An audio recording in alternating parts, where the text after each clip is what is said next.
Shane Van Gisbergen, an hour from now live, talking about driving a NASCAR. Todd Blackadder joins us, though. 2:29. Welcome back, mate. Yeah, thanks so much, Martin. It's always nice to be home back in NZ. And, yeah, no, I've definitely been making the most of my time at home and seen a bit of... went down the West Coast, actually, for a few days, so bloody brilliant down there. Where are you going to be watching this final before we even start?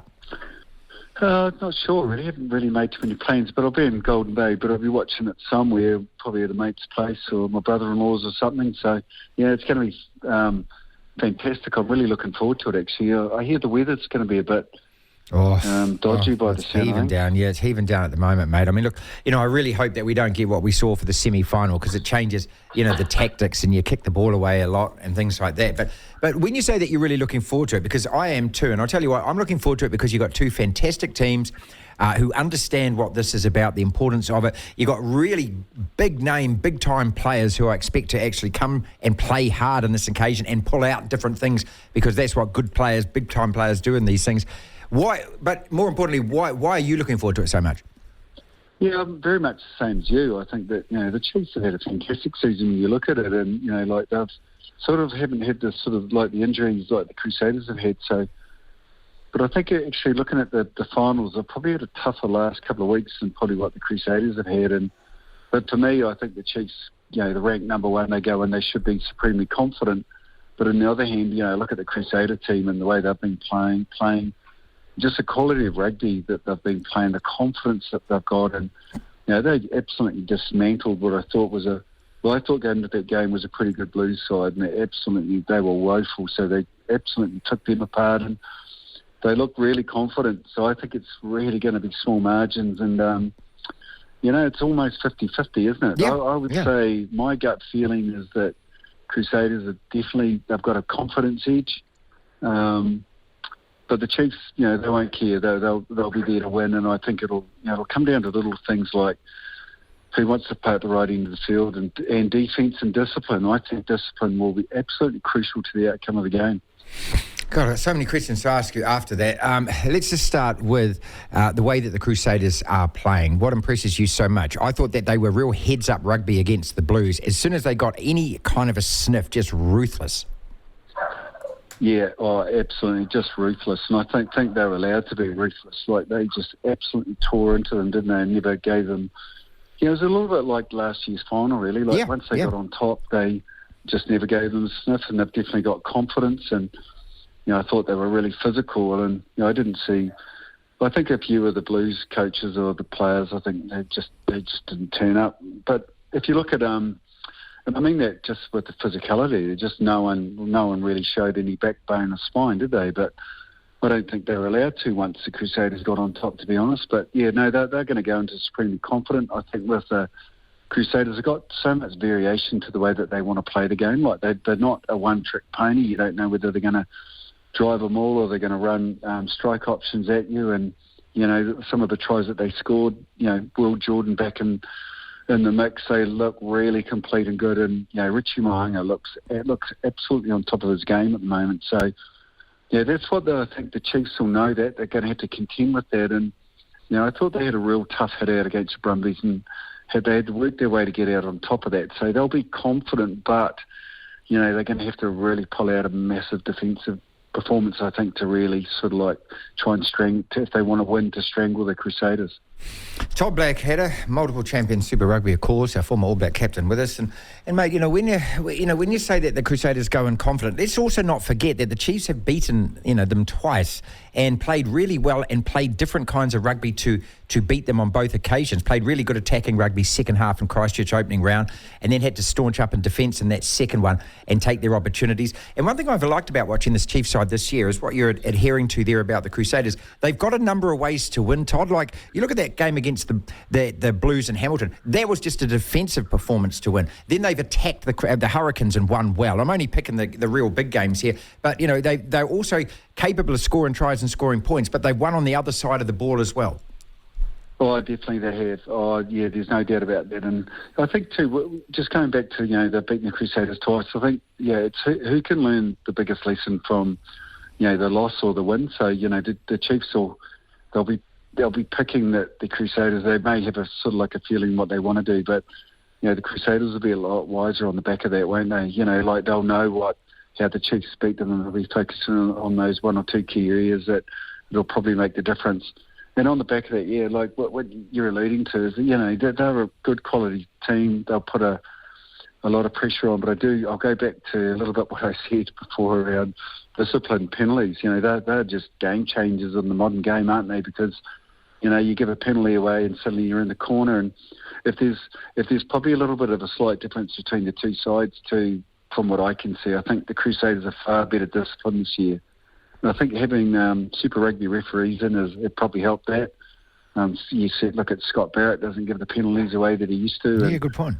Tom Christie over the ball, just making really good decisions. You don't see those penalties. And, even against the Brumbies, I thought that, the Chiefs probably gave away too many penalties last week for their liking. So, it could just come down to one of the two little moments, couldn't it, especially in tough conditions. Also players, I mean, this is what the great thing about it is. You learn a lot, don't you, in games like this? That's what I thought we learned a lot in that semi-final, and I'm like you. I mean, I was just so disappointed in the Blues that they didn't front up. There's 9 All Blacks in that Blues side, and so there's no excuses. I mean, those guys know, they play big-time rugby. They played with a black jersey on. Who are the players that you think are really going to make a difference on Saturday night? I agree. I think, they should be. Like, it was really interesting listening to the comments after the game. They talked about the physicality and the breakdowns, all those things. So, like going into the game, you should have expected that. Let's just, I think they should be bitterly disappointed. 9 All Blacks who never fronted in a semi-final would be ringing alarm bells, because they're obviously picking and choosing when they want to deliver, because we all know that they can. So, that question is, why didn't they? But that's something that someone else can answer who's getting paid a hell of a lot more than me. But I think there needs to be some finger pointing. There needs to be some accountability there. But moving on, the teams that are brave, the ones up front, carry on, don't they? And that's why I think Saturday's game, the 2 best teams in the competition, and Razor's last game in charge of the Crusaders, and Richie Mo'unga, and there's for the Crusaders there's a lot to play for. And also, too, like Sam Cane and the Chiefs, they've earned the right to be number one. So, it's going to be a bloody great battle. And, I think, I'm really looking forward to it. I just hope it, with the weather and the conditions, it's just a bloody good game of rugby and the best team on the night wins. You've been in this position both as captain and as coach. Just harking back to when you were a captain to start with, 98, 99, 2000. And it's really interesting you say to me that, it's about discipline and it's about penalties. Because, upsetting that what was supposedly an unbeatable Auckland side, or the Blues side at Eden Park to start with, going down then, playing away from home again, party at Tony Brown's place, and having to go to Africa and actually win your right to go there. So it was all of those kind of one-off kind of games where it was just, if you didn't win, there was nothing else after that. As a player, how do you get yourself into that mentality? Because we watched the Blues in Origin last night, unable to do that, yet the Queensland players can do that. How do you get yourself and your teammates into that thing, clearing your mind that nothing else matters apart from this moment, this game? I think it's a great question, mate. It's really hard to quantify and put into words sometimes, but sometimes it just comes down to your systems and belief. You believe that your set piece is good, and you believe in each other, and you believe that in that moment you're going to just give it everything you've got for yourself and your teammates. And I think when it comes to the big games, it's really simple for the players. I mean, they've got nothing else to really think about, knowing that it's going to be a massive physical effort. I mean, when you break it down, that's exactly how it feels. There'll be a lot of nervous energy, but you just got to trust that what they've been working on for the last 3 or 4 months under pressure is going to come through in those critical times. Like a lot of coaches talk about basics and execution. Well, that's just pressure, isn't it? Like you can do it with no pressure, but you've got to have to do it with pressure while making good decisions. So, it's going to be which team can build pressure, play at the right end of the field, stay disciplined, and just keep the belief, and for that 80 minutes they're out on the field, just absolutely empty the tank and, just take the little wins as they happen. But that's probably, without thinking too much about it, it's as simple as that. It's just your next task to the next task, and mate, hope the engine keeps ticking over. That sounds to me like when you hear somebody who's batted and got 200 in a test match under really trying conditions like Kane Williamson, and people, some people get disappointed with what he says afterwards, and all he says is, look, I just look at the next ball. That's all I can do. I can only look at the next ball, and that's what I concentrate on. It might take me 2 days, but that's all I'm actually. It's the same mentality, isn't it? It is very much so, and I think for the forwards up front, they'll be just really trying to lay the platform and. Scrums, and they'll be trying to get scrum dominance, which can often lead to penalties, and then, line out dominance with the mauling to just little strike plays around the front and the edge to try and get that game line dominance. I mean, whichever team, can really lay a platform, then it gives your teams, it's going to be a great battle between the teams, isn't it?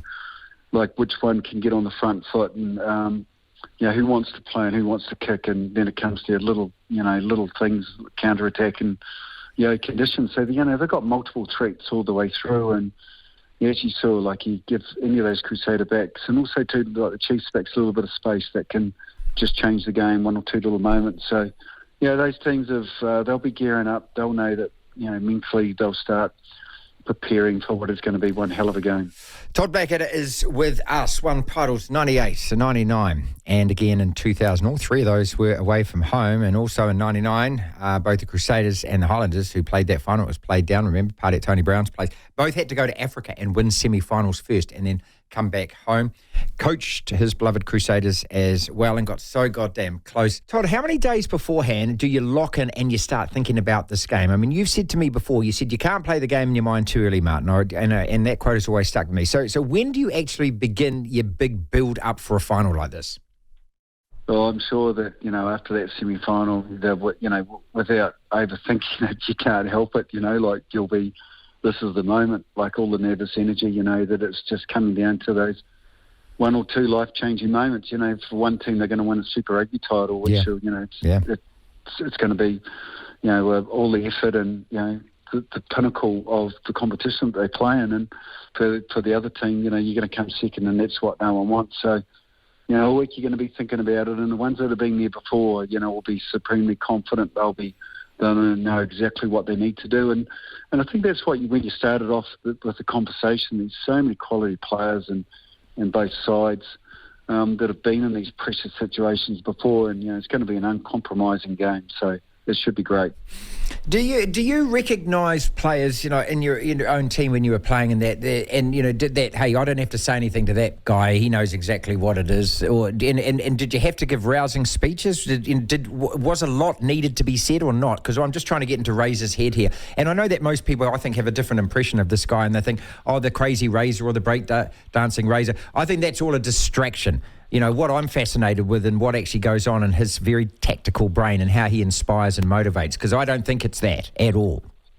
Yeah, I think they've got a great balance between, the psychological, the motivation, what really motivates that team, as well as the technical side of the game. I think they're really good. They sort of intertwine it, lace it all together. They'll have a really powerful theme going through, and it'll be really simple, and this will be coming to the end, this will be all coming to a head basically, and putting that all together it's a mastercraft in coaching really, and that's something that Razor's absolutely brilliant at, and as well as the tactical side to it also. They'll be well and truly in tune to what they need to do, and the Chiefs will have their own theming, they'll have their own belief systems, and they'll be at home and all those sort of things, and that's why I think it's fascinating. It's going to be, both teams are well coached, and both have been under real pressure this year as well, so it hasn't been easy. And I think the Crusaders have overcome a lot of injuries, and that's why I think that self-belief is definitely there. So, they're not going to be worried. Both teams, I think, will go in supremely confident. It's the epitome of New Zealand rugby. It's everything that I absolutely love about New Zealand rugby. A couple of quick questions before we let you go, and one of them, I haven't wanted to bother Ethan at all. Obviously, you talk to him, and that please pass on our best. I mean, it's gutting every time the poor bugger gets injured and things. But how's his headspace? Is he still as determined and confident, wanting to get back into that jersey as quick as possible? Oh, definitely. You've got to feel for the poor bugger. Yes. He's sort of going through a real tough patch. He said he's never been mentally stronger, but the body's just at times never been, physically weaker. So I think it's bloody a real frustration. But I bet. the way he is, I think he's with the All Blacks camp at the moment. He's getting some medical rehab done stuff. So, mate, he's still got time. So fingers crossed he gets himself a chance. But I think for him just to get back out and play would be great for the head, I tell you. Because I think, if anything, we'd all be bloody frustrated, wouldn't we? And finally, look, I was down, King's birthday weekend, I was down in Koorau for the club's 125th anniversary celebrations. A fantastic weekend, mate. And obviously the Koorau kid, Sir Richard, turned up and spent some time with him, which was brilliant. And I was hassling him about the World Cup final in 2011 and Jubair's, hands off Black 7 thing.